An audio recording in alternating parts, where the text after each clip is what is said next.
Welcome back. Season 4, Episode 3 of Comic Book Nation, your one-stop shop for all things geek culture talk and the official podcast of Comicbook.com. And we cover a lot of DC content. Wow, you're coming out way too hot. All right, coming out way too hot. We do all things geek culture. What we do here is what's never been done before. We try to create a one-stop place for all things geek culture, and I don't think we embody that more than we do today with today's show. It's all converging. It's all converging. This is the convergence. This is what those other podcasts that we love don't necessarily do. We got everything coming together today. We are going to combine the worlds of wrestling, Marvel, DC, Star Wars. I'm probably going to throw a little horror and anime in there just to keep the circles complete.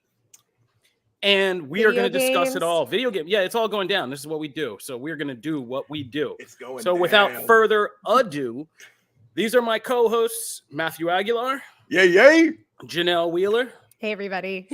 And to complete our convergence today, we have a superstar who is a super fan who basically also covers this streaming game that we're getting into, Janelle.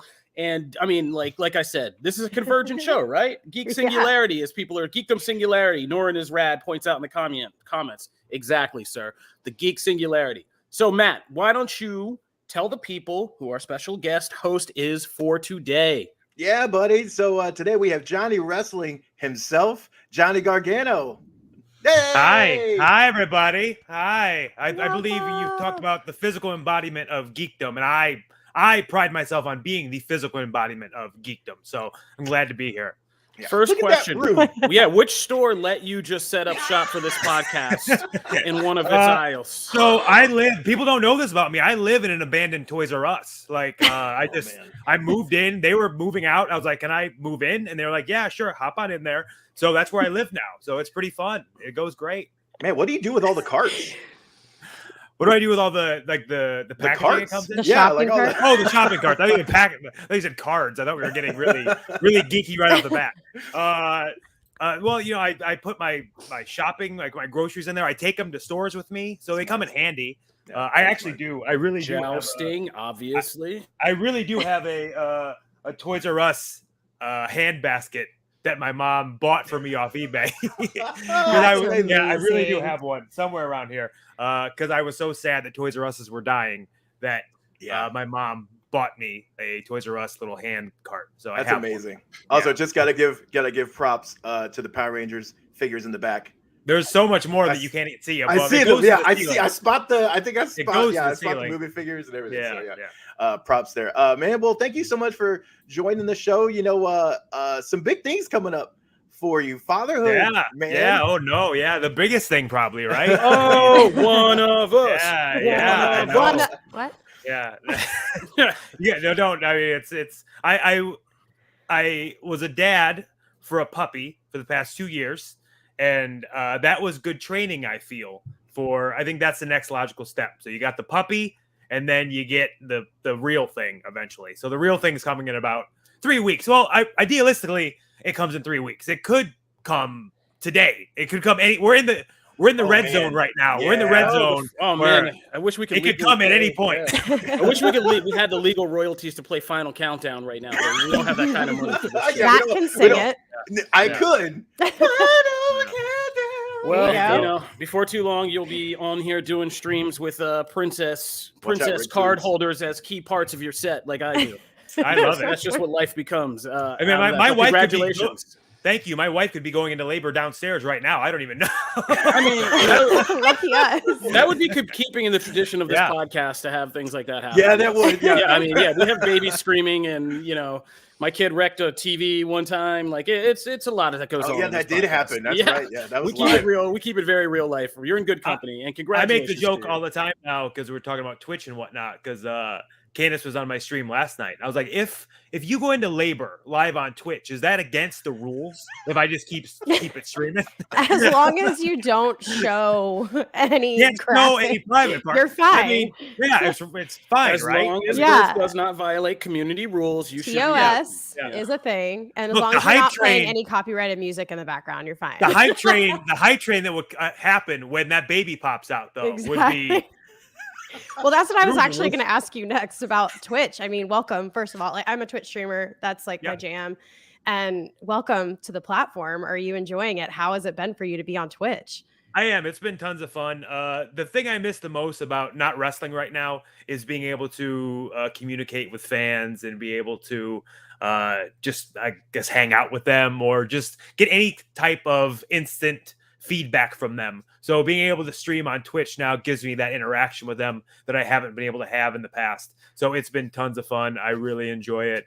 I really enjoy trying to come up with different content that I can do with my community and Yeah, things you're like very that. So diverse in your content. I I love that. try, Do I you see any like try. cosplays or like, are you going to wear anything from your wrestling maybe on stream? So yes, or- so I have already. So the Okay. thing that's happened the past couple times on our stream. So this, if we hit like a complete level 5 hype train, I have to go get one of my takeover vests. I'm sure Matt knows what I'm talking about. One of the vests that I've worn at my past takeovers, and the people in the chat get to pick which takeover vest I wear. And they're not very comfortable, so it's not fun to wear at all. They're very tight. And then, then another thing was we had a sub goal that if we hit it, I would have to dance like Shawn Michaels. And if you've seen Shawn Michaels dance, he does the sexy boy dance, which is something. So I ended up giving my wife a lap dance on one of my streams as well. So it's been wild so far.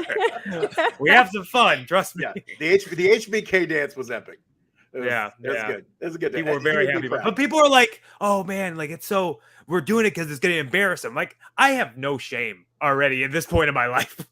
I wrestle half naked in front of strangers for like 30 years. Like I'm beyond shame at this point. I'll dance all night. Oh my gosh. Oh man, that's You were amazing. prepared for fatherhood, then, my friend. Yeah, I Yeah, was gonna see, say I'm it's ready to go. perfect. I'm ready to go. Yeah.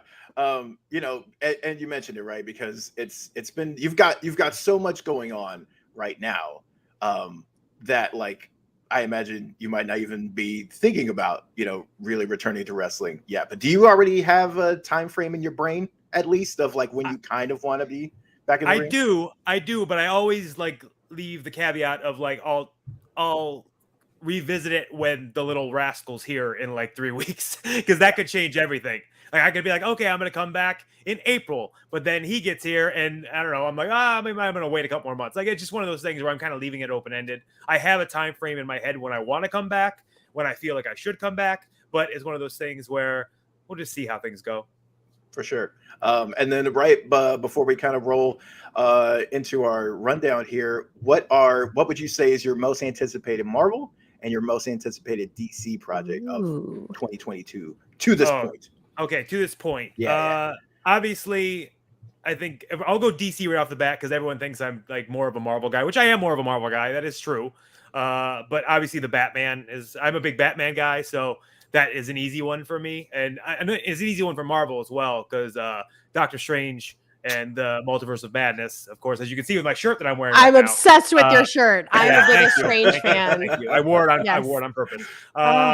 That I think that for sure, especially like the possibilities that I've obviously seen leaks I've seen or like people are saying that some things are going to happen, and I'm just gonna say if those types of things happen in this movie, it's gonna be crazy. I can't wait for it.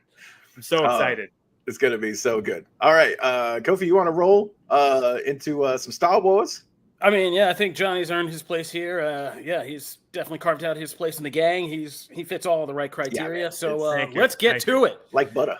Yeah, so throwing you into the deep end right off the bat, let's go over to Star Wars. Like I said, this is a geek convergence today. We are touching on pretty much everything. So Star Wars time. All right, guys, let's get to talking. Book of Boba Fett. So we're 4 episodes into the Book of Boba Fett. It's time to ask the question, is the Book of Boba Fett a disappointment? Some people have been, this has been going on online ever since this show began.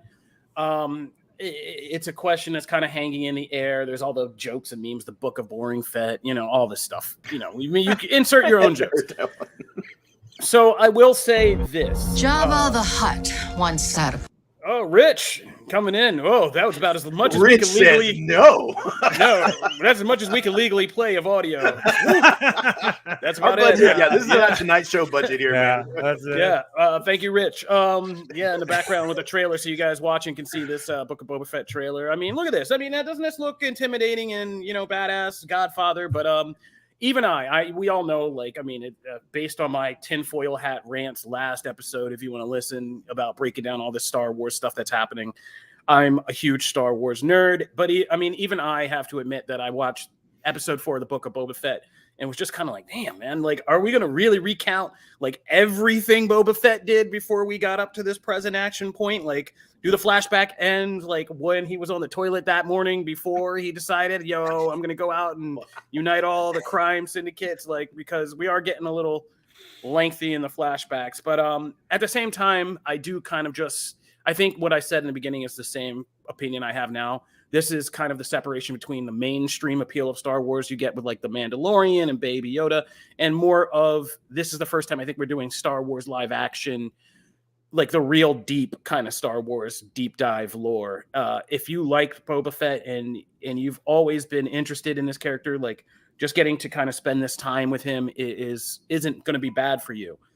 And I will say, I think that, there's been a lot of attempts primarily since the 2000s to take, villains or anti-heroes and quote unquote, demystify or unmask them and make them and get us to know them better. And I have to say, of all those attempts, this still stands as one of the better ones, I think, to kind of take a character who's literally been in a couple scenes in a movie, and in the movies, take off his helmet and be make this interesting for people. And I think they're doing a pretty successful job. I think some of the Robert Rodriguez of it all gets in the way when you get the color, the hype biker cyborgs gangs and all that. But overall, I'm liking it. And I think if we could just cut down, I think we've done just about every flashback. I think there's one more flashback we can do with Boba Fett and Fennec Shan, coming back to the beginning of The Mandalorian season 2 and how they found, the Mandalorian and the armor. And I think that's coming next week. And we all know what the music at the end of episode 4 was trying to tell us to get hyped for. We know what's happening next week. I won't spoil that here, but I think I think it's 3 more episodes we got. I think there's 7.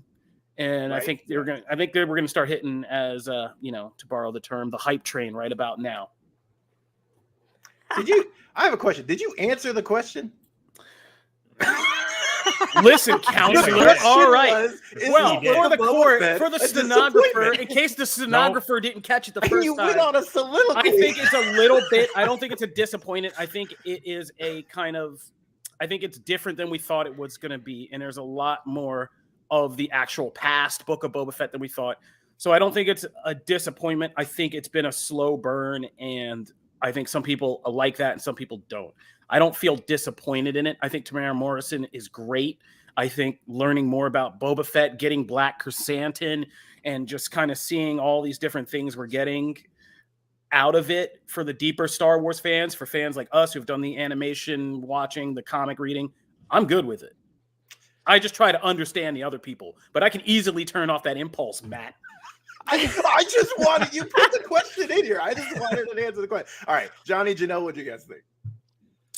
I'll let Johnny go first because okay. Well, actually, here, I'll just say this. This is my jam. I am a casual Star Wars fan. I'm not an expert by any means. I grew up with it in the background. It wasn't like a diehard, and I am still extremely interested in this series, and I am thoroughly enjoying it. So I feel like if they can get me to want to watch this week to week, I don't know why people have such a hard time with this. And I don't know any of the lore about Boba Fett. When it came out, I didn't even realize the connection of the pit, and I didn't know any of that. So I'm curious to hear from the experts, because as a casual fan, I really enjoy it. All right. Speaking as a person who has a Star Wars room in his house, I'm obviously a huge Clone Wars fan, huge Rebels fan, all of that. I feel like wrestling fans and Star Wars fans are kind of similar in the sense where they really they want things now and they don't want to wait to see how things play out.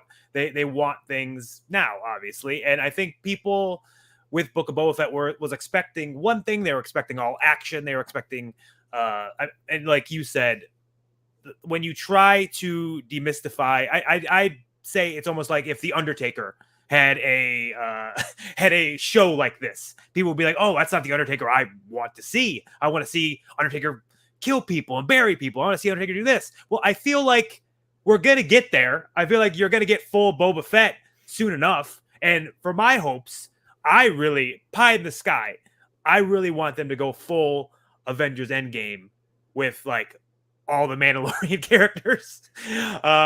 Idealistically for me, I want to see a live action Cad Bane wherever that is. I don't know if it's in Book of Boba Fett. I don't know if it's anywhere. I just want a live action Cad Bane somewhere.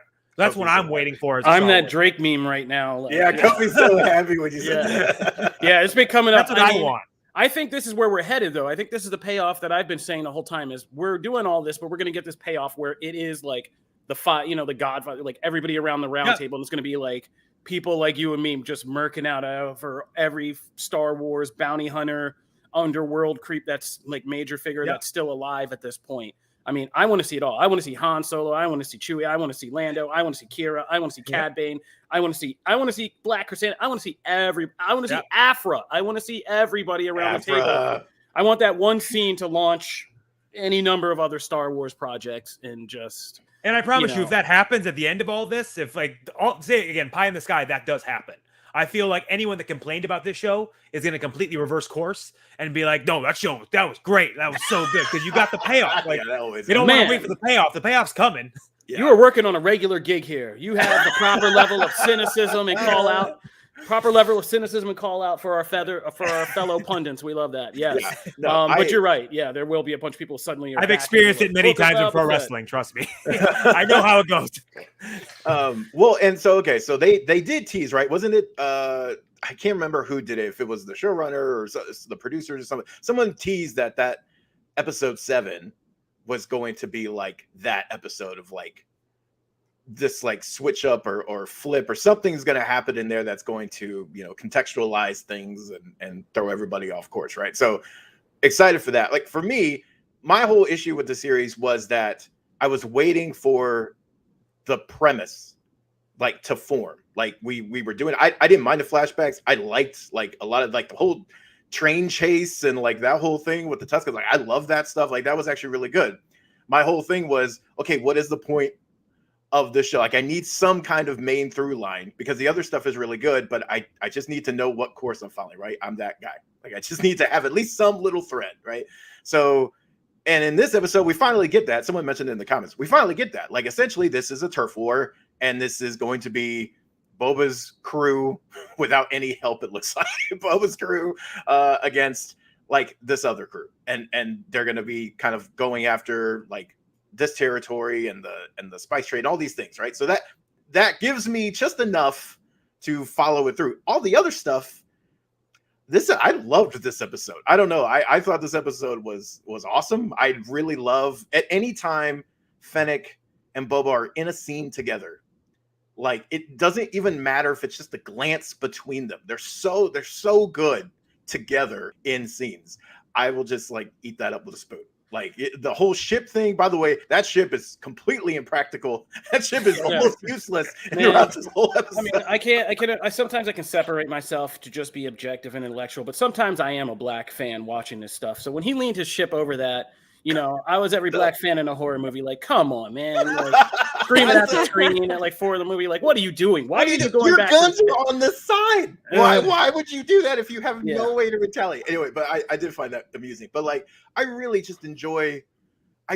enjoyed this episode. And now that we have those marching orders for going forward, I'm good. Like, and plus I also saw that like things kind of wrap around in this episode. So I imagine we might get a little bit more flashback, but I don't think it's going to be to the extent that we've had. Somebody pointed out in the comments, they did signal to tell everybody like, hey guys, you can chill. We're good.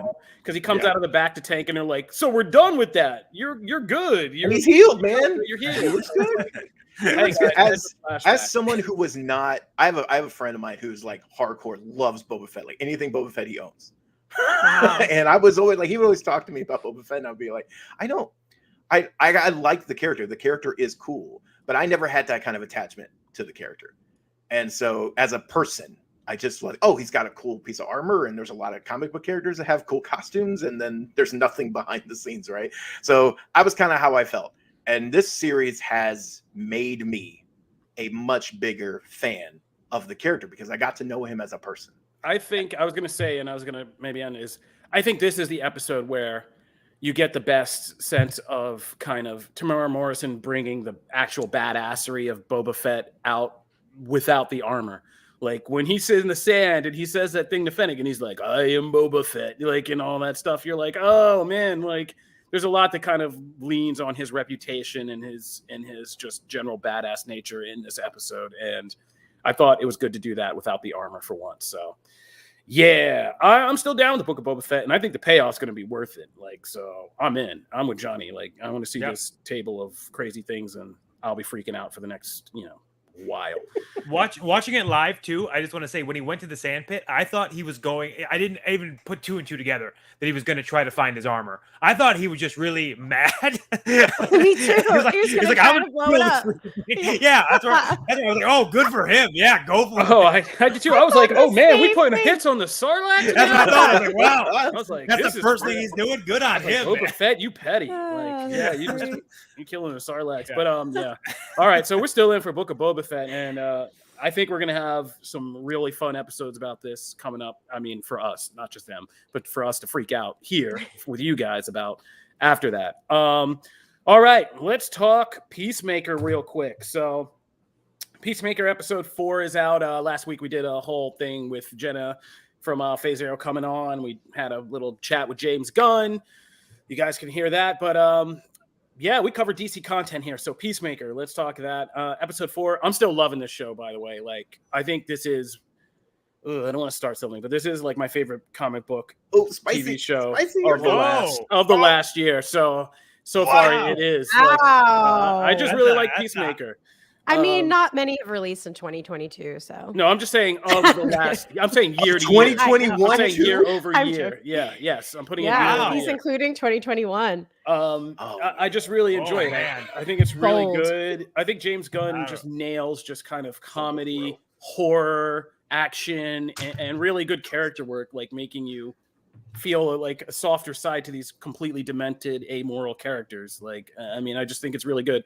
But anyway, we're not getting into the weeds on that. What we came here is we wanted to highlight one part of episode 4 that I thought was really hilarious and especially stood out, which is kind of Peacemaker, aka James Gunn's kind of rant about Batman. If you've seen the episode, Peacemaker always argues with his dad's elderly neighbor who keeps trying to say to him that he's a villain and he's like, I'm a hero. And so they have a whole conversation about Batman and whether Batman should kill. And clearly Peacemaker feels that Batman is a expletive for a certain, genital part that because he doesn't kill. And dance around that was yeah. I'm trying to. Well, it's unnatural for me to dance around foul language, but I do it for this show. So the question that came out of it that we have to talk about is, guys, should Batman be killing more? Should Batman kill? Like, is the whole thing they put in the show is the whole Joker conversation, which we always come back to, is Batman indirectly responsible for, mass amounts of deaths because he doesn't murk the Joker like he should and kind of leaves him going? Or do you guys still buy into this whole code of the Batman? Like, if I kill, I'm as bad as them as anything. Because I know that court officer Matt is on the case, I will just go ahead and give you a clear answer right up front. I said one thing. I sat here and pondered one thing this season so far.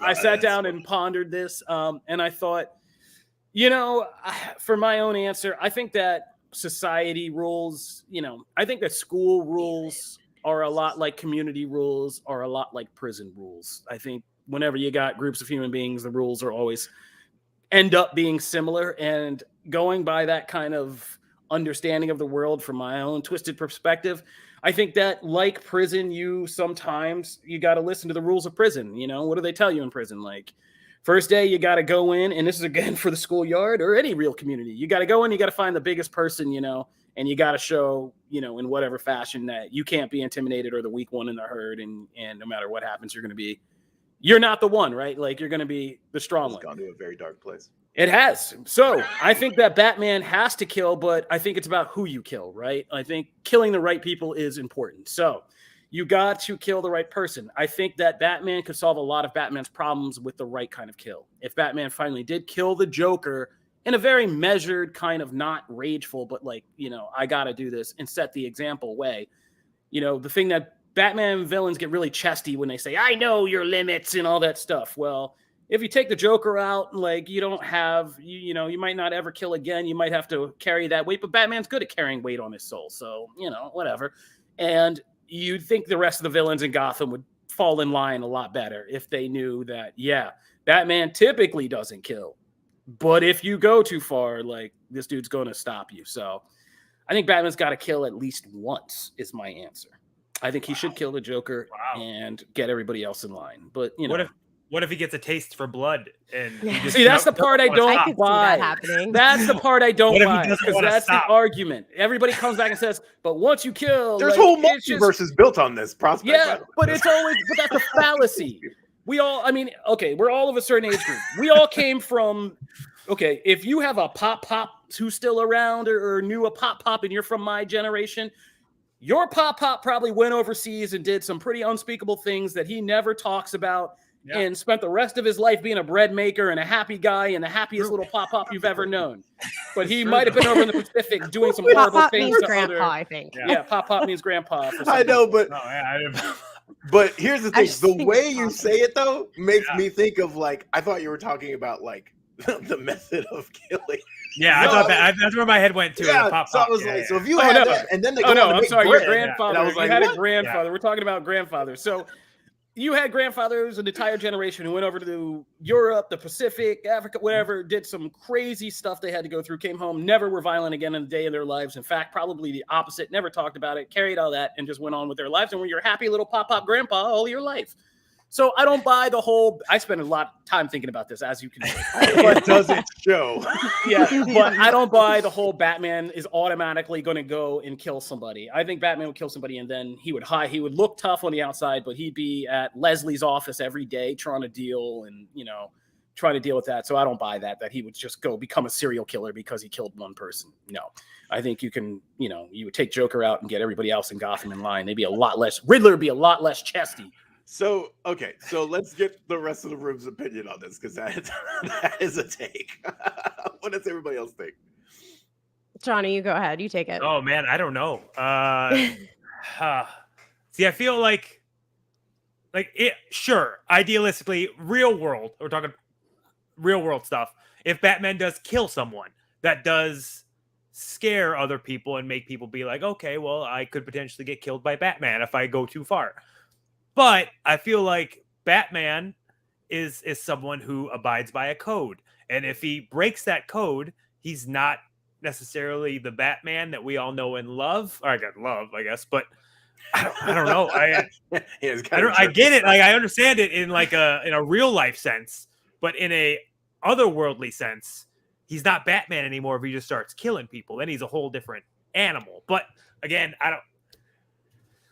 don't know. That's tough. I can't. It's a hard question. It's not. I can't even because where he went to, my dad went over and fought in wars, and he probably did unspeakable things. And now he's a normal person. He only kind of freaks out sometimes when we play paintball, and he sacrifices his 8-year-old kid that kind of traumatized me for life. But I mean, we aren't going to go into all that. I saw my dad catch one in the forehead at paintball in a tournament. I'm still traumatized by that. Seeing him laid out with a paintball all splattered down his head. Oh man!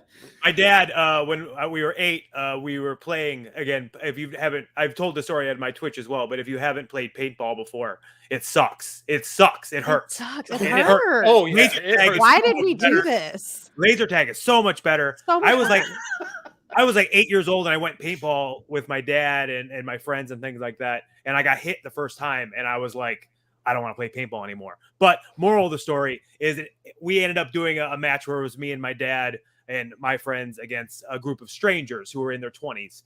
And my dad was in Vietnam, so he's trained in the art of all of this. So the game comes down to it's just me and my dad on one team and one stranger on the other team. And I'm sneaking around trying not to get shot because I don't want to play anymore. And this stranger grabs me. My dad sees what's going on. Stranger grabs me, pulls me in front of him. Again, I'm 8 years old. And he says, I have your son. What are you going to do now? What? There's a real story that happened. Hostage situation happened in paintball. Yo, people go Kurtz my playing God. paintball fairly quickly. Yeah. Oh My my dad looks at me, looks at him, says, yeah, you do. You do have my son. Pulls his gun out, shoots me point blank in the range. I'm on his same team. I get hurt so bad. I go, ow, and I fall down. And then he shoots the other guy and wins the game. So my dad sacrificed me to win a paintball game. So again, we're going where his head went from being overseas and at war and stuff like that. That's the type of person he became now. Again, mad respect to him now as an adult, but as a child, very traumatizing. But again, that had nothing to do with any of this. I just felt like, no, somehow. No, we work out things on this No, we'll podcast. make It's all it good. fit. Yeah. We work out stuff all the time on this podcast. I think it did. Yeah, this is just a big therapy session, Yeah. but Janelle. Yeah. This is really hard for me to weigh in on because Joker is my favorite villain, and I do not want Joker to die ever. oh yeah. I know. I am actually more. I don't That know. I kind like. of influence is why Batman should have done something about this. This girl's Yeah. a nice streamer, and now she's like a Joker. See?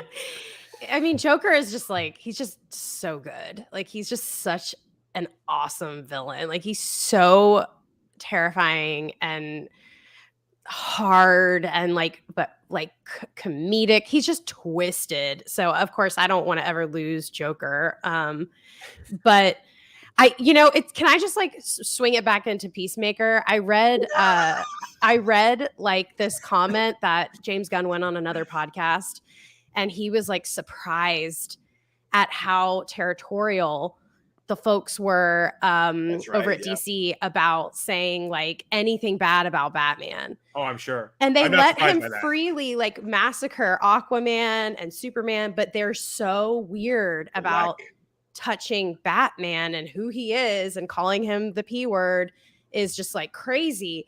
And I just thought that was, to me, that's a turnoff. It's like, if you're you need to give James like the complete freedom. They ended up doing that, thankfully. But like, if you're you can't like play both sides. Like if you're gonna throw all of your heroes under the bus, throw them all under the bus. If you're gonna, say, hey, you can't talk junk about, one hero in particular, I just think that's kind of messed up. So that's why I was really impressed with the story. That sounds good. We okay, can all by the think way, kumbaya, but I lack- don't think you've seen the receipts from the Batman The merch. lack of respect Because for if you see- Aquaman. The lack of respect, right? I mean, Aquaman he rules, went hard. right? And then leave him alone. Yeah, but nobody's saying this to Jason Momoa's Aquaman's face. Like, we're good. He owns most of the planet, mind you. Like most of the planet is his kingdom. Thank you very much. Yeah, you guys haven't seen the Batman receipts. If you saw the Batman receipts that Warner Media has, you understand why they protect that thing at all costs. Yeah, I know. They know where their Yeah. bread is buttered. They know where their bread is buttered. Come on. You can't All get right. that chesty about a joke like that though when Tower of Babel exists. All right, that dude, Batman is the most emotionally manipulative person on the planet. Oh yeah. You can't You can see that in Titans too. Yeah, you can see that everywhere. Yeah, he's so an bad. emotional murderer. So how long are we like how Anyway, many steps all right. away are we talking? So I know we got to get to a break, so I will. Yeah. I'll leave mine for later. Yeah, so I don't know what the rest of you can. I mean, I don't know if we ever answered it. I mean, we We got did to like, should our families have killed? Is like where we landed on this. I think We started going down I a think weird Batman- path of pops and Yeah, dads, dads and paintball. all kinds of stuff. Joker dying, but we like Joker, so we don't want him to. It has nothing to do with our path. current parenting anxieties. Nothing at all. Yeah, We're nothing. all- Yeah, but go we're all Peacemaker. fine. Peacemaker's Yeah, great. we're all Yeah, fine. Go Peacemaker- Peacemaker. Peacemaker's All right. great. So don't. Yeah, we're gonna take a break, Big get match, ourselves Sean, yeah. together, try to get ourselves together emotionally, and then we're gonna come back because we got to talk some Marvel, and we got Marvel shows, DC movies, comics, and the current TV hit that we're gonna be late to plug, but we're plugging anyway. So stay tuned for all of that.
back. Kofi's mic Kofi's is muted.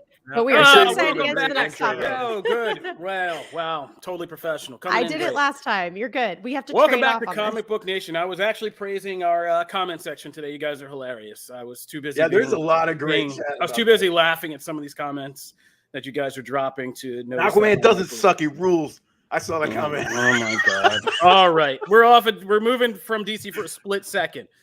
Just to do a quick plug. I know we haven't talked about it all season, but the first season of the Showtime series Yellowjackets is now complete and streaming on Showtime. We never really jumped into the show. I think it's still building in hype, to be honest with you. I don't think it's broken out of the onto the hype tracks yet, but it's getting there. It's coming out of the station. People are beginning to kind of know about this. So this is just our kind of what you should be watching segment for Yellowjackets. And if you don't know what this is, it's a series that's kind of like a reverse Lost. I can't imagine. Thank you. I cannot imagine either. I love those like first seconds of things we are legally allowed to do. As you can see, if you're watching this with us, it stars some pretty iconic actresses like Juliette Lewis and Christina Ricci, people we haven't seen necessarily in like a little bit. And it's kind of a reverse Lost. It's about these women as adults who are trying to kind of navigate their lives. And they were this kind of hit championship soccer team in the 90s when they were in high school, but while traveling to like one of their championship games, they got lost in the wilderness during a plane crash. So a lot of the series is flashbacks to what happened while they were in about the year and a half that they were stuck in the wilderness with the survivors of their soccer team. And stuff got really weird. And it's about how that influences the story in the present about what they're all doing. Like there's kind of hints about weird supernatural forces being in the woods, people going kind of Colonel Kurtz, cults forming, cannibalism possibly, like, and what happened between all these women when they were girls in the forest and how it is affecting their adult lives and how they're kind of still kind of maybe a little nuts and some of them evil and all this other stuff that now that they've kind of been back in society. And so it was kind of a quiet kind of bubbling cult hit in season 1, and it's poised for an even bigger season 2. And you guys, I got to say, you should check it out. Chris Killian, of all people. I mean, I know I'm slipping in the game when Chris Killian has a jump on me, but Chris Killian and one of our producers, Nick Floyd, were really animate about telling me to watch this. So I sat down and I started binging it after I finally caught up on Succession. And Yellowjackets is legit. And the young cast is pretty cool. It has Ella Purnell from what's that Zack Snyder movie that we just saw? Army of the Dead. She played Batista's daughter in Army of the Dead. She's one of the main characters. Sophie Thatcher, who we just saw in the Book of Boba Fett, the leader, the cybernetic girl from the Bike Gang, is one of the main stars of it. And yeah, it's really good. And like I said, it's probably the most Lost thing we've had since Lost, and really enjoyable. So if you have any access to the excellent Showtime, as we all do as fine employees of Viacom CBS, along with our Paramount Plus mountain of entertainment, we also have Showtime, and I was happy to jump in and check this out. So Yellowjackets is the business. Yes. I read all the spoilers for the finale, by the way, because I was curious because I didn't know anything about the show. And then I read all the spoilers, and obviously, none of it makes any sense to me because I don't know who these people are, and I don't know what they're talking about. Well, that's the great thing about it. It got me intrigued. It got me to the point, spoilers work for me that way. I can read spoilers of something and be like, that gets me more intrigued to see it, as opposed to the opposite. I don't have that kind of I have to avoid them it'll ruin it for me. And so this actually got me intrigued because I'll forget all that stuff anyway by the time I start. Yeah, well, that's the great thing about Yellowjackets. It's not one of these things where it's like, oh, there's a big mystery that they're hanging and it's a reveal and this is the reveal we're all waiting for. When you start kind of getting into it, it's really the deeper story of the relationships between women, the kind of process of having to grow from girls into women.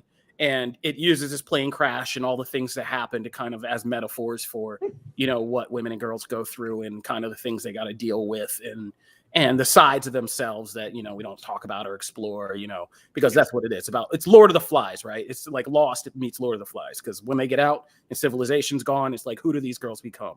Like, who is the prom queen once they get into the forest? Who's the loser girl? Who's the weird girl? Like, you know, who do these people get to become when society's away? So it's all good like that. And so it's deeper. So even if you read spoilers, quote unquote, it doesn't matter unless you've watched all the character work in the present and all that stuff. So I say all that to say, Yellowjackets is one of the better new TV shows I've seen in the last couple years, and check that out if you have not already. All right, now let's get back to stuff we can all talk about. Will Moon Knight deliver? We shouldn't be doing this without old Jim Viscardi. I don't know if he'll show up in the. I was going to say, I'm amazed he hasn't shown up already. I know. I'm sure he's hovering. Jim, if you're out there, we'd expect you to be hovering now. And but will Moon Knight deliver? And I guess I'm the only one I should speak of. I guess I'm the one who's been the biggest downer on this. I'm not the biggest believer yet in Moon Knight. I saw the trailer, y'all. I got it. Oscar Isaac running around doing funny voices and spending most of his time not being Moon Knight. It does not automatically scream hit at me. I didn't think about that. Jim Viscardi has entered the chat. Yes, he is. So I'm doubting, and I've told you why. I think I have a level of skepticism about all these COVID era productions that happened right after the first kind of lockdowns release. Even Yellowjackets, which I love, also still has that weird sense, like in like Boba Fett, like you could only film in 3 locations, and that's what you had to build your whole kind of season around, is go into the store and back again. There's a lot of that in these shows, and I'm not sure that I feel like Moon Knight on its own will be entertaining. I think it's going to be the next Marvel series to be used as like primarily launchpad service, because I think it's going to like launch all the supernatural Marvel stuff, possibly tie into like Black Knight and Blade, you know, and do all this other great stuff. But I'm hoping, Jim, that the actual Moon Knight character and Mark Spector and all that stuff is a compelling center to the show as well. But I'm not there yet. So after the trailer hit, because like there's a lot to like in the trailer. Khonshu looks perfect. Looks like stepped right out of the books. No, that old lady looks perfect because she looks like a perfect stand-in for Khonshu. And I was like, where'd you find that freaky old lady? Like that, there's parts of this. You know, I love. There's some of the visual stuff of like referencing the different, you know, personalities. My biggest, because to answer this question, I think it will deliver.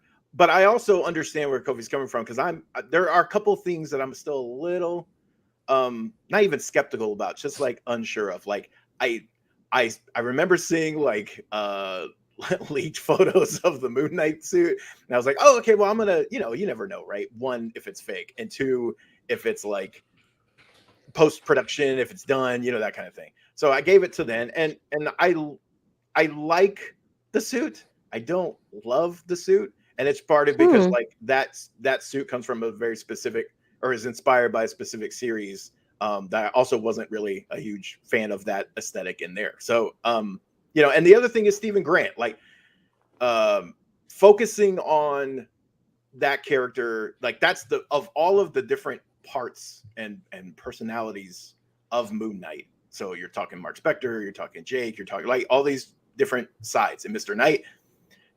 That is the least interesting angle for me, because like that's always been the least interesting angle for me in the comics. So us kind of centering things on that personality in the trailer, so that could very much change. And we see kind of like the battle between them and the mystery of like, well, sometimes I'm Mark, and then like I'm all of a sudden him because I'm freaking out about the gun that I see in my hand, right? So there's hints of like, hey, they're kind of battling for control a little bit. But like, I don't know. And then also just kind of changing it to where like, so he's not this kind of rich Bruce Wayne-ish playboy. He is now, you know, this like works at a gift shop, and like, I don't know, there's things to that just don't necessarily appeal to me. But again, I think ultimately, like when it's all put together and we're looking at a whole body of work, I think it will deliver. And there's a lot more I like about it than I don't. But like, it would be wrong of me to just go ignore those.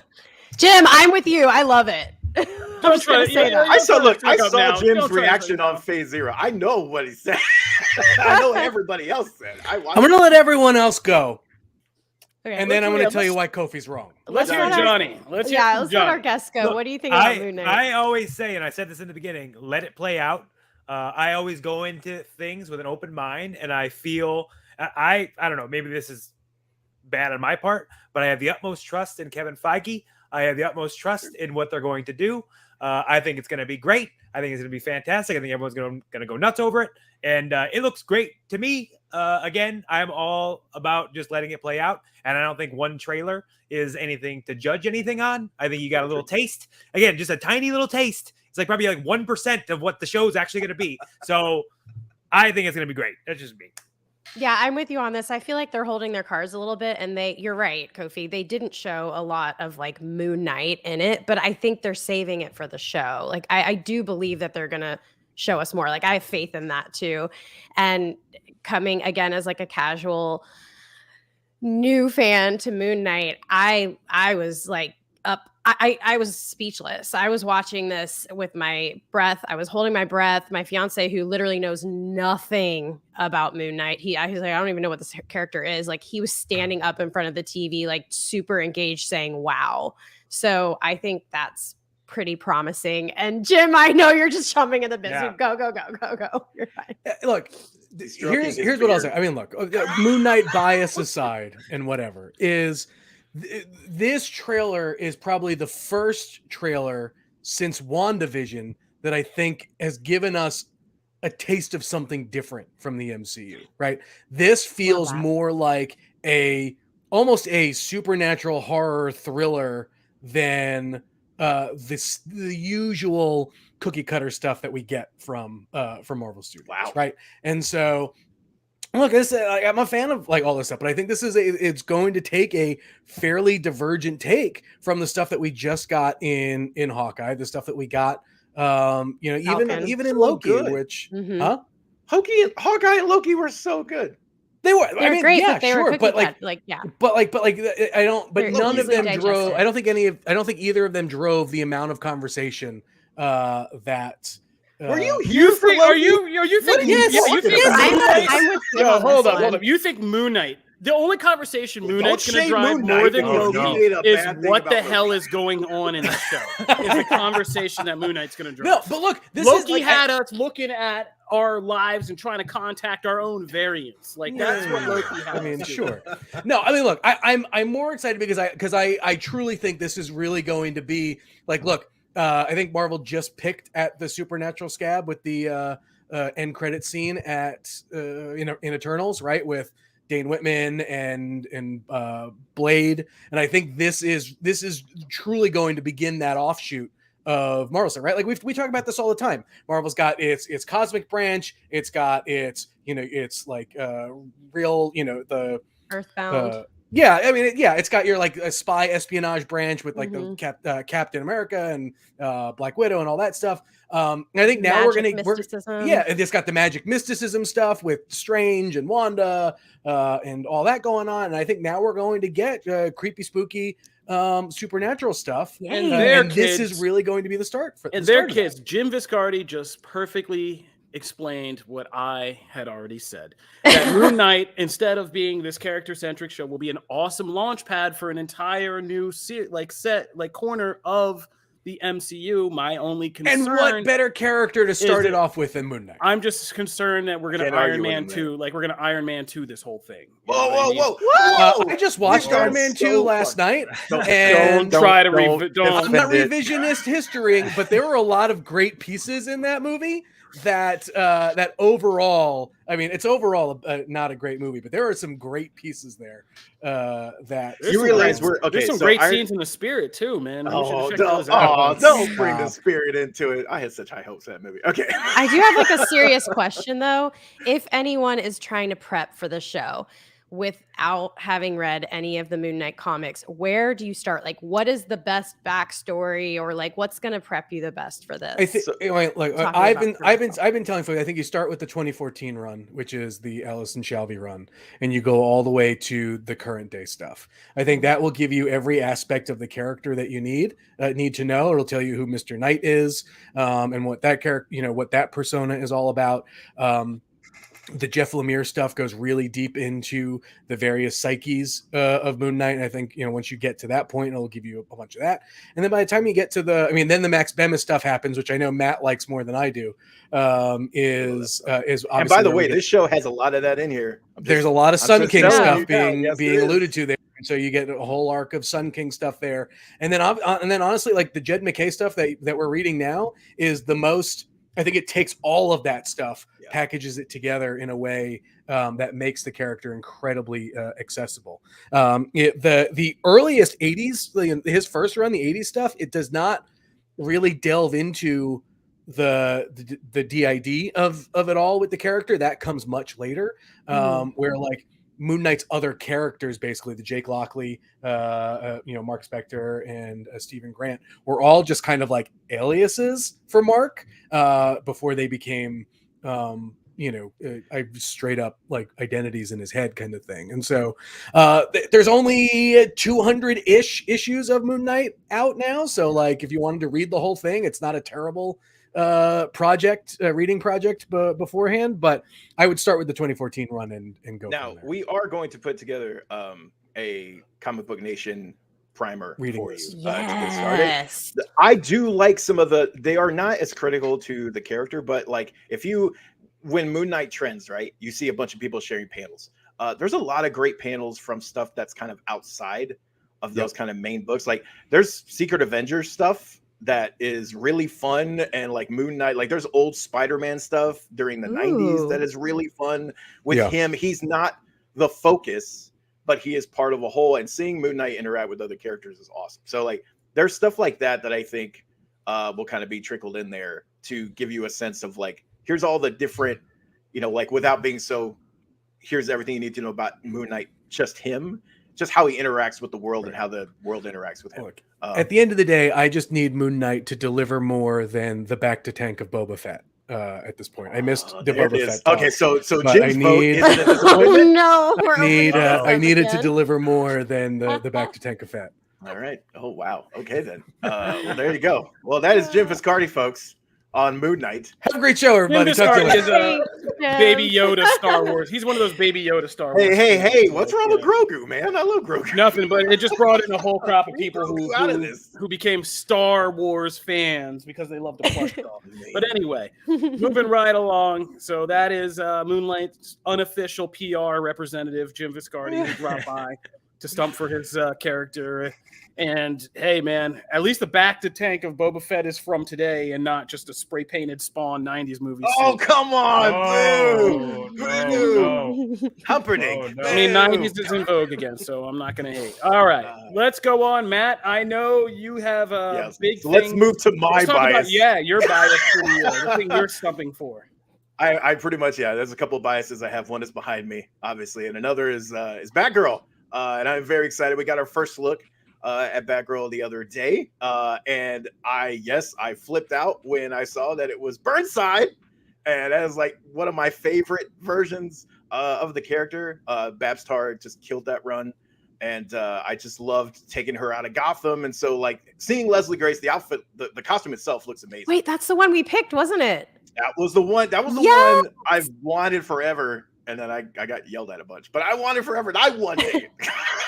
So I'm very excited. Suit looks awesome, but it's more about just that, like the costume kind of just represents the approach, right? So the whole thing with her taking her out of Gotham, putting her into Burnside, was just kind of a very fresh take at the time, and it was just getting the character out of the normal Bat family stuff that was kind of surrounding the Bat books at the time. And it was bright and it was colorful, and it brought in all these new cast members. It brought in all these new characters like Francine. I love Nadima, like Kadir, like all these different characters that were kind of ended up being her team. And then it also brought in a bunch of new villains for her. And so there was just a lot to really love about it just kind of brought this energy back to the character. And the character wasn't in a bad way before that, but it was just a really fresh take at the time. And then since then, it's gained a lot of fans. I love that costume. I think it's just so modern and fun. I'm always a purple and yellow person when it comes to Batgirl. You know, I love the 66 series, obviously, and then going forward, I just love that color scheme. So Leslie Grace is going to kill this. Like, she just feels perfect for this character. And I think for me, I think this will deliver. I think this will over deliver, because originally, if you remember, this movie was an HBO Max only. This was going to be an HBO Max only thing. And at the time, everybody was kind of like, oh, that seems like they're going hardcore on HBO Max. It's like Blue Beetle was HBO Max and a bunch of other things. I think this is one of those that, like, this could end up being their sleeper hit of this year. Like, when you look back at all the things, and like the Batman's going to crush it, and like the Aquaman 2, like these things are going to crush and do really well. But I think looking back, like Batgirl might be the one that like people are kind of still talking about, and like, oh man, we really want more of that character, kind of the Spider-Verse, you know what I mean, of it, Will, where that movie kind of lingers in conversation no matter how many other movies come out. I think that one's going to be kind of that fan favorite by the end. I think it could be. So for me, it's going to deliver. We haven't seen a trailer yet, all that. I just think all the ingredients are there to make something cool. We'll have to wait and see, obviously. But I'm hyped, as you can clearly tell. What do you guys think? Johnny, you wanna try to win some DC fans? Yeah, so I'm not gonna win it, actually. So I'm a huge Batman guy. I don't know if I'm not that deep into the Batgirl stuff. So I that's kind of, but hearing him talk about it and hearing how excited he is for it is making me excited for it. And so when it does come out, I'm going to remember this conversation and be like, oh, if you were right or wrong. So I think you're gonna be right. I think you're gonna be right, though. I love it. That makes me happy. Janelle? Yeah, I feel like a topic of discussion that we were hitting a lot was the hair. We're like, what's going to happen? What are they going to do with the hair underneath the cowl and like all that? And they just nailed it. Like, it looks so good. Her cape's not too long. Her hair is like blown in the wind. It is red. It's not uncomfortable red. It's just auburn. And I love that. I would be so mad if they made it like bright, scary red. And she looks hot. Like, she's not overdone. Like, it's not overly fitted. It's not cut out in weird places. Like, I'm all about this outfit, and it has hyped me so much more on the show. Yeah, it is not a 90s comic book outfit. There's no invisible woman, half naked invisible woman here. Glad. She looks like a biker chick.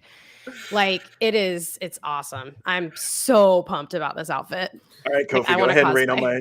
Go ahead. No, why would I rain on your parade? I've been behind this Batgirl project like entirely. I think Leslie Grace is going to be a star. I think the costume looks pretty sick, and like just her swag and kind of demeanor looks like she's going to be an awesome Batgirl. I think she'll have the brains, the brawn, all that stuff that Barbara Gordon's known for. I think she's going to be good. I'm psyched, and I'm more psyched just about Brendan Fraser coming back. That's going to be good too. Yeah. The DC universe. Rich flashed some of the pictures of him. I mean, right now we just see him as I forget Firefly's Garfield. What's his name? I forget his full name. I forget off the top. Anyway, yeah, Firefly. So I mean, we just see him in this kind of civilian look with the kind of fireman, ex-fireman jacket and stuff. But I think Brendan Fraser is going to be great, and I think he's going to be a freaky. I think he strikes me as somebody who's going to be a freaky villain. So I'm kind of really psyched for this project, and I think, like you, when we last show, if you didn't listen, we did a whole like who's going to succeed in 2022, Marvel or DC, and my whole thesis was that DC's kind of synchronicity between these HBO Max projects, whether they're TV shows or movies, and the theatrical universe of movies is going to be really established, like you said, by something like Batgirl, which they are now making an HBO Max feature. But rumors has it that if this does what we think it could do, Leslie Grace will then step in as kind of the main Bat person in the movie franchise and larger team ups. So I'm really excited for that. I'm really excited that DC's actually treating the small screen like it's a real full-fledged extension of the movie universe. So, and then we could get a new Birds of Prey with Batgirl in it. Yeah, Jerry Smollett's Black Canary, and that would rule too, right? There's a lot to it. All right, so I know we got to roll in the comics, but we did want to touch on the Batman, right? Batman gonna be 167 minutes, y'all. Yeah. with credits, guys. I mean, and with previews, this you're talking at like 3 hours, 10 minutes, roughly, is what it was going to be as an experience. If you want to, if you're going to go see the Batman, so it is the longest Batman movie ever, but the actual runtime of it is 167 minutes of actual film without credits. So that is 2 minutes longer than The Dark Knight Rises, which was the longest one at 165 minutes. And it's also the third longest comic book movie of all time, behind Zack Snyder's Justice League, which ain't never getting touched, probably, and Avengers Endgame, which, of course, was, the biggest event in Marvel Cinematic Universe. So I'm the person who I am not one of those movies have to be 90 minutes people. I think a movie has to be as long as it needs to be to tell a good story. What was that voice? I think some movies tell great stories in 90 minutes or even 80 minutes. I think some movies tell great stories in 3 hours. Like, nobody's going to ever come to me and be like, The Godfather needs to be shaved down by an hour. I'm just going to be like, what? Like, get out of my house. Gladiator was amazing. We're not. So exactly. So I'm going to sit through those things. So I think it's as long as it needs to be, and as long as it can keep our attention and not feel like 5 hours, or have 15 epilogues like Lord of the Rings, 3. I think we're good. I think I'm going to be good with that. I've waited years for this. Are you kidding me?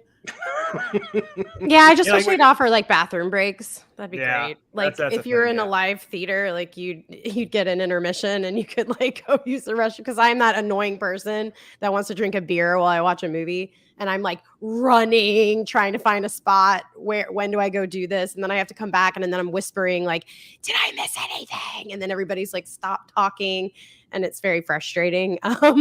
But yeah, for me, more content, the longer the better. Let's go.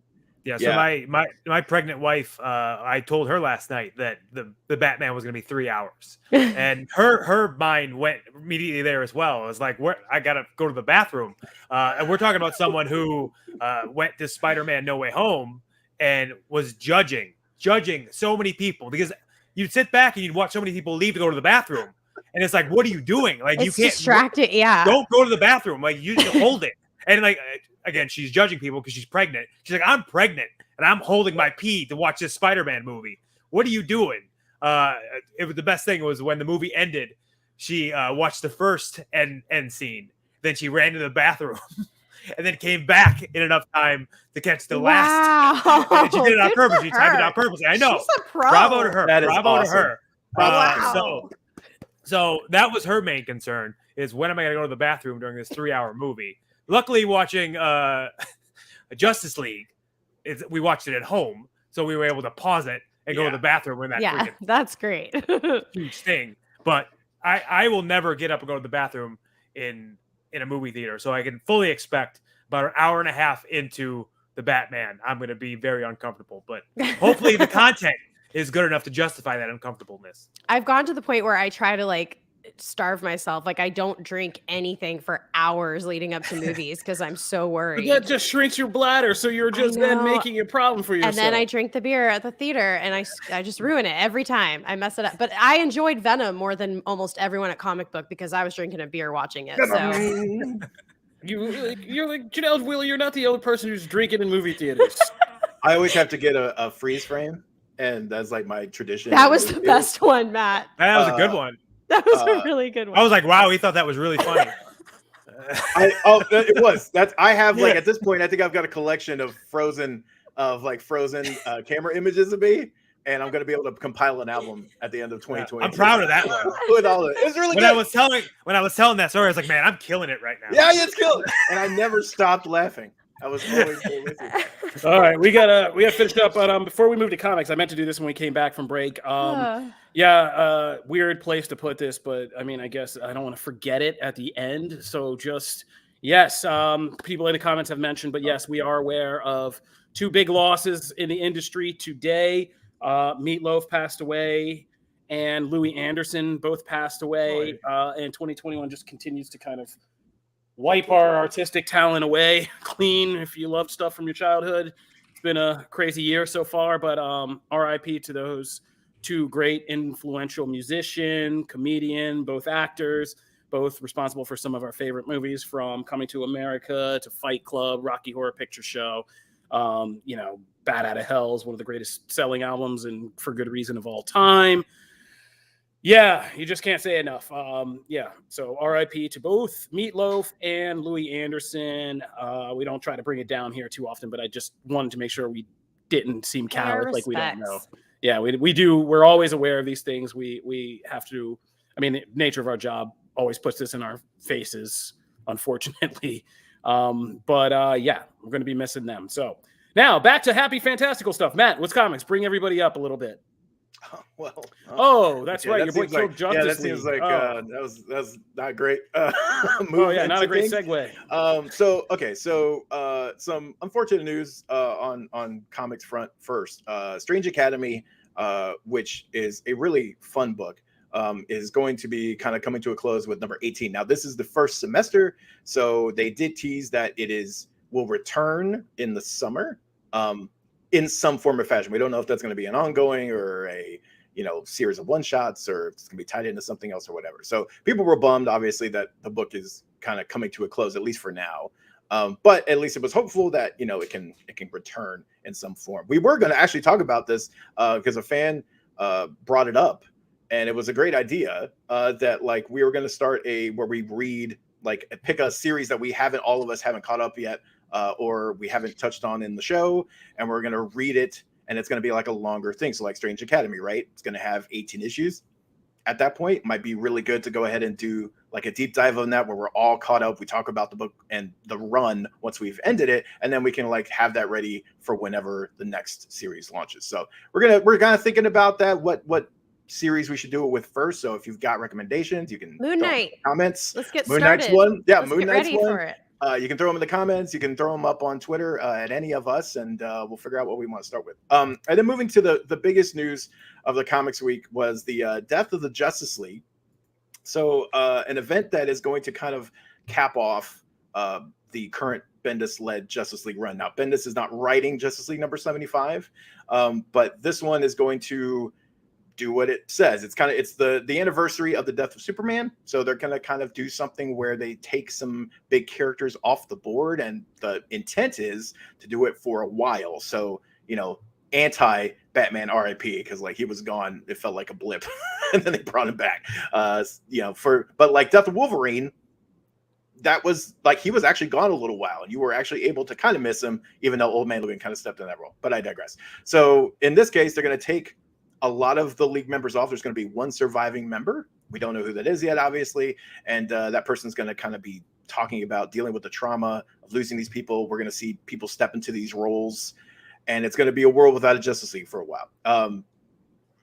People are kind of guessing it maybe about a year without them. So that is interesting. If they stick to that and they don't, kind of go back on their word too early, this could be interesting shakeup for the universe. So that is going to be hitting with Justice League number 75. All right, let's move into comics. So first up, we're going with Batman the Knight number 1, which is Chip Zdarsky's new Batman series that explores the origin story of Batman and Bruce Wayne in a different way. This essentially is, instead of telling the story of how Bruce Wayne started training and to become Batman, like when he's already at the point where he's decided to do it, this kind of fills in the space between when he's actually right after, as he's dealing with the grief of his parents losing them, and Alfred's kind of learning how to parent, that time in between of like, how do you parent someone like this who's going through all these things, and him kind of figuring out what he wants to do with his life. All of that stuff is what Batman the Knight kind of focuses in on. I really enjoyed this. I was not, when this was announced, I was like, do we need another, Batman origin story? Like Batman's origin is one of the most well-known things, I feel like, in pop culture, kind of right up there with Uncle Ben and Spider-Man, right? Those two are right there. But this was really interesting, just in the way that Bruce interacts with people. There's a character here named Dana, who he forms a friendship and later kind of a relationship with. And she checks him on a lot of things, and Alfred trying to figure out how to be a father when he's been a butler, and so he's been a guardian kind of to Bruce, but not in this way. There's a lot of really interesting stuff here. So I really enjoyed this. It was way more interesting than I expected it to be, just from the premise. And it's a really gorgeous book as well. But what'd you guys think? I'm on the opposite end. I'm just going to keep this brief. I think everything you said is I'm the opposite. I think I'm with the camp of people. I love Chip Zdarsky, but I don't think this project needs to exist. There was nothing in this that made me say this should exist. I think we've done reframings of the early days better with Robin and Batman that we just discussed and how effective that was. I think alternate Batman stories and kind of origin stories like Dark Knights of Steel is even making that is, or what is it? What I forget what that. It's called Dark Knights of Steel, right? Mm-hmm. Yeah, that's a better kind of more interesting look at Batman story. And I still think like the year 1, year 2, all that stuff is way more interesting. I've never sat down and be like, I really want to know what Bruce Wayne went through as a kid. Like that'll never be interesting to me about how this rich kid got focused his mad, into becoming Batman. Like if you want to do more about him leaving Gotham and going around the world, like that kind of stuff interests me. This and his schoolyard chums and him bullying other kids and using psychological terror he developed as a school child. I don't need any of this. Like none of this is necessary. And I thought that any part kind of was canon. But it's just the moment like under the tree when he's like looking and it's all shadow. Oh man, I thought it feels like another one of those weird DC like let's put everybody in high school series, and like it's just I don't need this, and it just I don't know why it exists. That's just kind of like how I came away feeling about that. I will say that going back to an earlier conversation, I feel like this Batman would kill somebody. It's like he has it in him to kill somebody. Yeah. Maybe it just I thought the premise was super interesting. Maybe it's just where I'm at in my life currently, but I found myself really sympathizing with Alfred in this book. Again, that might be more of where I'm going in my life, right? But I really could see things from Alfred's point of view and having to deal with how Bruce was as a youngster. But like I said, I thought it was very interesting. I enjoyed seeing different sides of Bruce, like in the fight ring and just things like that. Yeah, that just it's a fun take on it. So like I said, it was very interesting to me.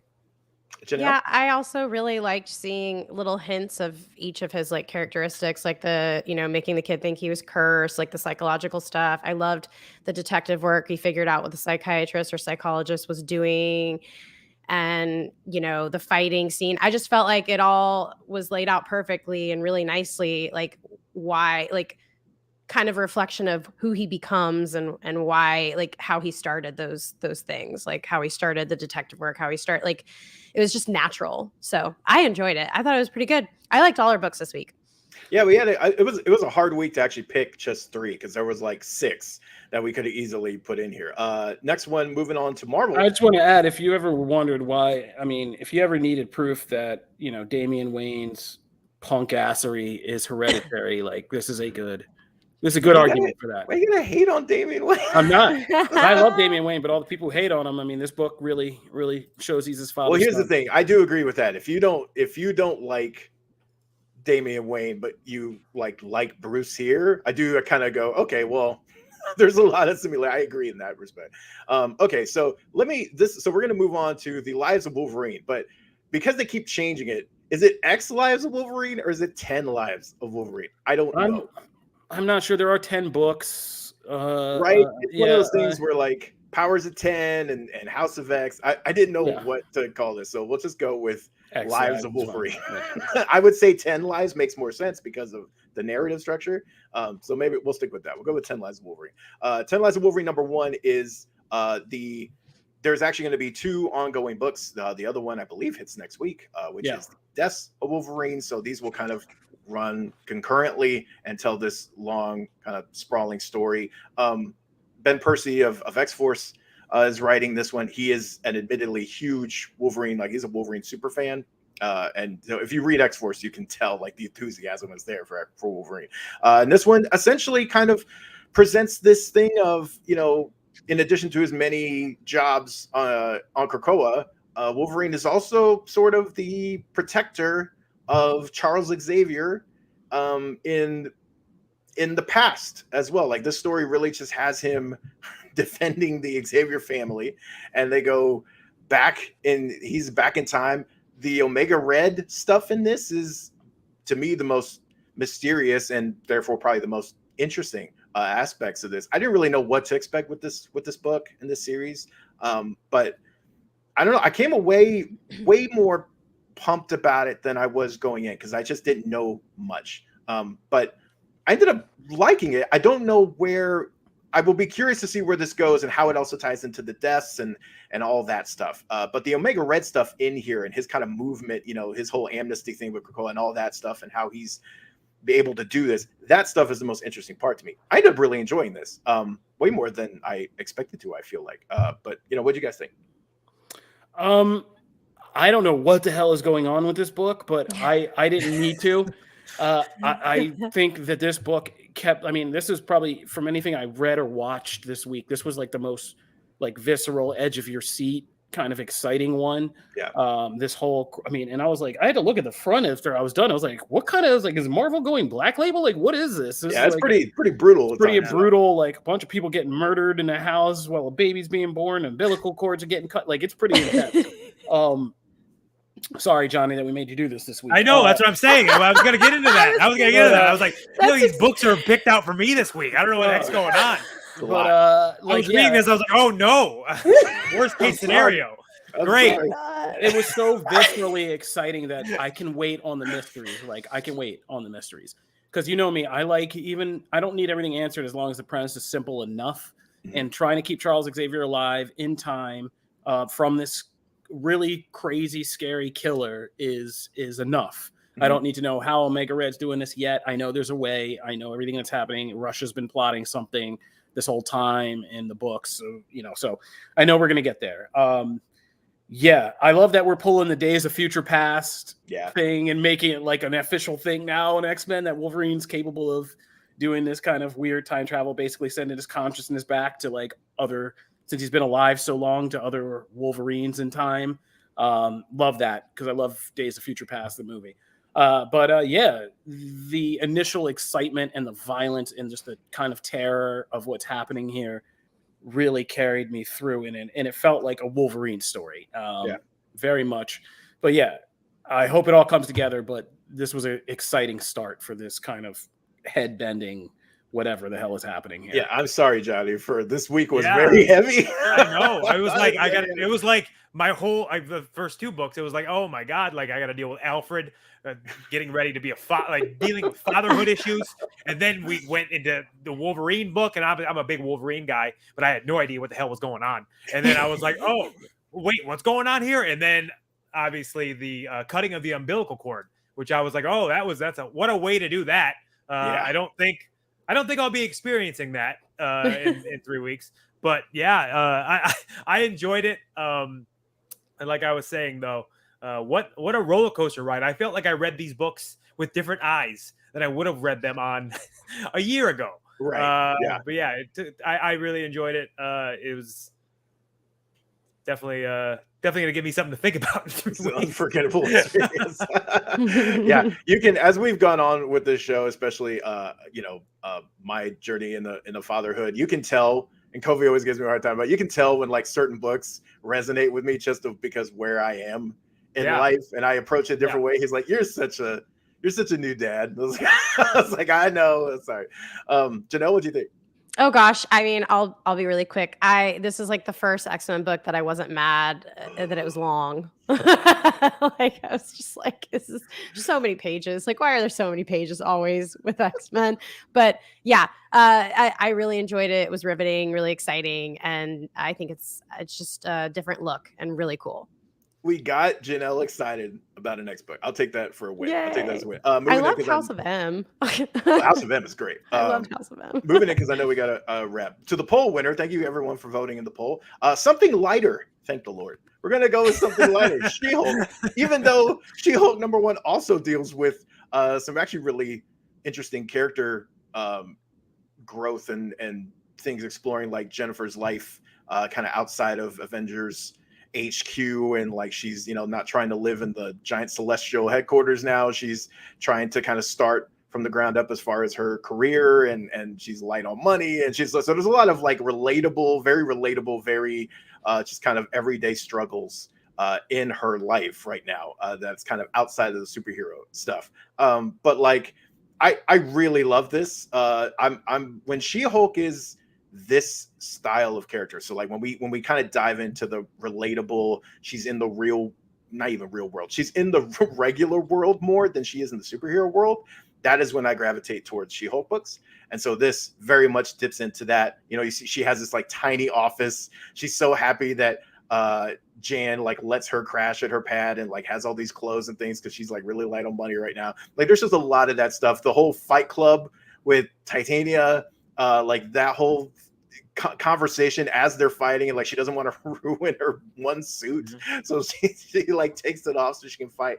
That stuff is just really that's just really charming and funny. And so I came away with this really happy. Like this was just a perfect book. Actually, I read this the last of all the books, and so this was like the perfect palate cleanser. I kind of needed that, and so yeah, I was happy about this. What'd you guys think? I think this would have been great as a free webcomic. But I'm not saying that bad thing. I'm being serious. Like it was just such a slice of life and felt so small for like a first issue that it would have been a great free like webcomic. I'm not kidding. I think it's clear that Marvel is syncing up She-Hulk with the show. I mean, obviously. Yeah. And that's what it felt like. But it was good. It was good to see a different kind of influence on She-Hulk and really get into kind of, I feel like this is getting into more of modern, and I don't want to say like, I don't want to confuse the term, but modern feminine take on She-Hulk.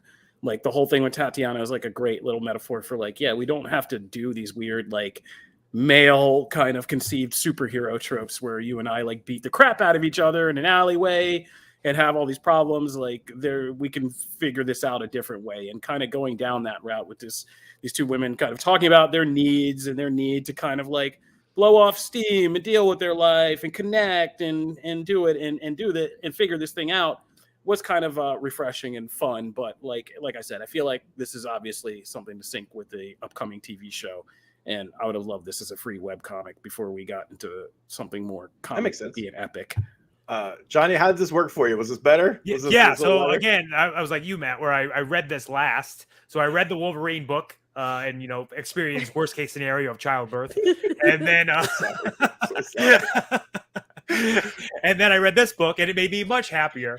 I enjoy when things have a bit of levity to them.